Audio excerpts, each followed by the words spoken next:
products on the market, Kymriah and Yescarta, are both engineered T-cell therapies, and they were tested in patients that had failed all other lines of treatment. Basically, these patients had no hope, and they saw overall activity rates in the 80 to 90% and 50% stable cures in some of these trials, which is absolutely phenomenal. And in an industry where if you see 20 or 30% to try to cure cancer, that's a pretty decent mark. So these things were just shy of miraculous. So as you can tell from Jeff Hodges' comments, the clinical success of CAR T-cell therapies has led to enormous excitement in the field, particularly for cancer. While there continues to be a growing body of research on developing the next CAR T and beyond, our focus right now is going to be on how these specific products are made. Now, at a high level, CAR T-cell therapy starts with cell acquisition by harvesting the patient's own immune cells, and then enriching and selecting those cells so only the T cells are left, and then genetically modifying those remaining T cells to recognize a specific molecule that's found on the surface of the cancer cells. That genetic modification is accomplished by introducing genes to produce a specific antigen receptor, and that is known as a chimeric antigen receptor, CAR, or CAR. Let's hear from Jeff again on exactly what a CAR is.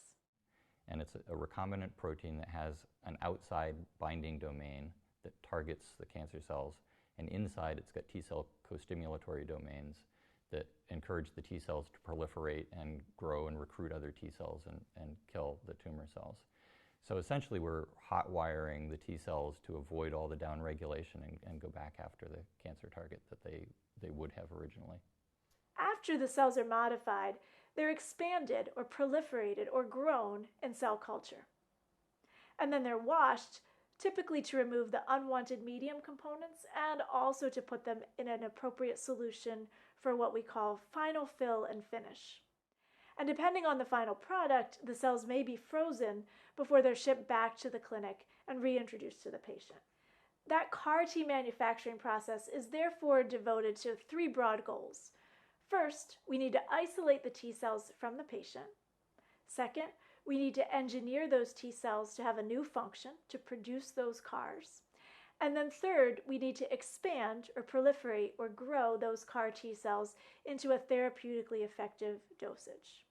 So let's walk through each of those three steps in a bit more detail.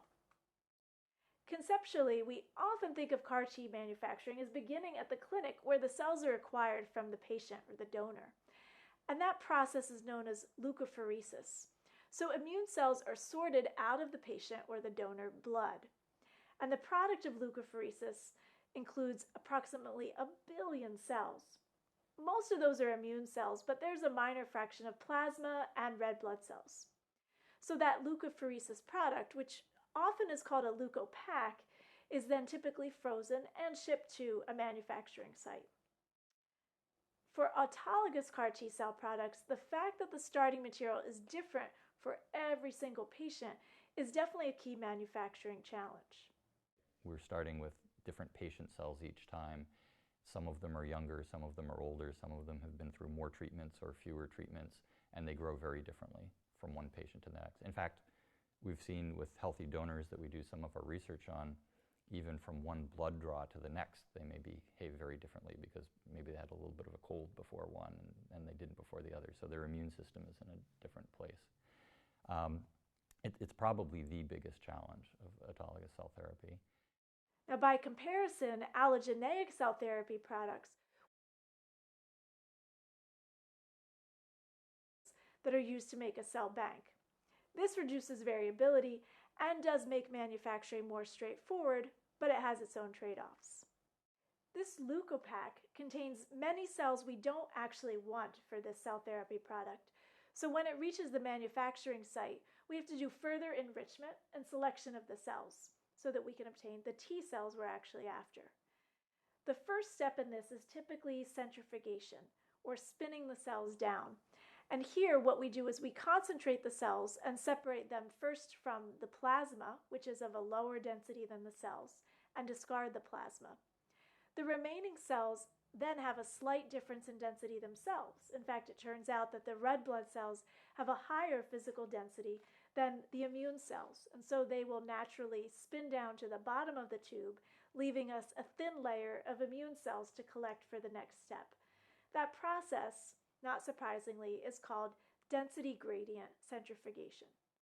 The remaining immune cells are then washed, mostly to remove cell debris, and then diluted into a more suitable concentration for the next steps of processing. And then next, we need to separate out the cell types that we want from those immune cells.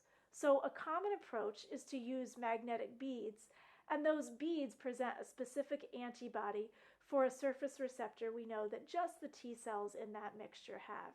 And that surface receptor is, for example, CD3. So by mixing those magnetic beads with the immune cells, you can bind to just the T cells, use the magnet to remove those decorated beads from the solution, and you're left with a purified CD3 positive T cell population.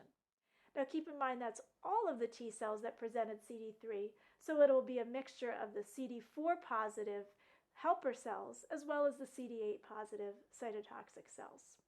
Now, as you learned in an earlier unit, the body actually naturally selects for and activates these T cells when facing a foreign object. This causes the T cells to fully differentiate into either those cytotoxic or helper T cells and also to proliferate. But we don't have dendritic cells here, so therefore we have to mimic that same process in vitro. In this case, an antibody is used to so-called activate the T cells, and this prompts the T cell maturation and stimulates them to divide. Depending on the protocol used, that antibody could be presented to activate the T cells in a number of different ways, and we'll cover those in subsequent details later. Immediately following that activation, now we have the T cells and we will genetically modify them to express the CAR. Current clinical CAR T cell therapies use a viral vector, either a lentivirus or a gamma retrovirus, to insert the CAR gene within the T cells so that they will be stably expressed. But there's other stable gene modification technologies that are under active investigation now. What's key is stable transduction, because any gene that is incorporated transiently would be lost as the cells replicate up to that therapeutic dosage that we need.